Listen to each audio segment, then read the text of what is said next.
Променливото време со повремени температури кои се под просекот за овој период од годината негативно се одразуваат врз вегетацијата на оризовата култура која се одвива позабавено од вообичаено.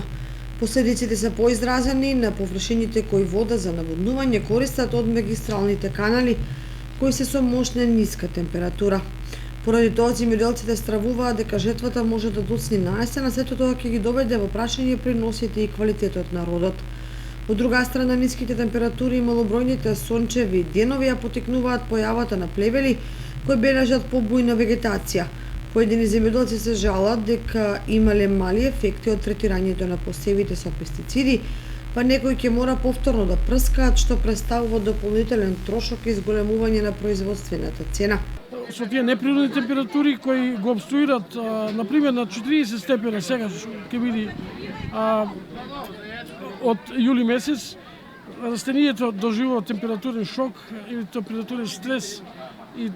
со тоа се десеткува производството, а како што реков, конзументот или потрошувачот се помалку и помалку и плюс објективно плиткиот джеп на нашите сограѓани, на нашите пензионери, на нашите трудбеници за жал се помал и од тие причини производството и покрај тоа што е квалитетно,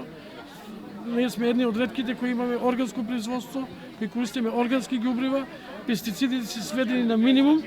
За жал, климатските промени, глобалното затоплување се го прават своето и немаме умерени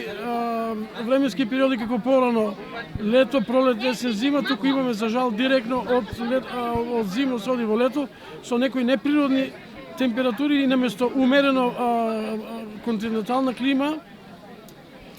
имаме за жал африканска клима или сахарска клима, тропска клима, екваторска.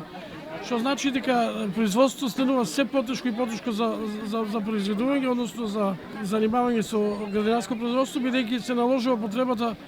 од пластеничко производство или оранжериско производство по систем капка по капка, а тоа е за жал скапа многу и неисплатливо. Како одминува летото, а временската ситуација не бележи подобрување, така песимизмот во поглед на производствената сезона во земјоделието кај производителите е голем. Практично се стравува дека производството на храна годинава ќе биде значително намалено, што како контрареакција може да предизвика ценовни удари и недостиг на одредени производи.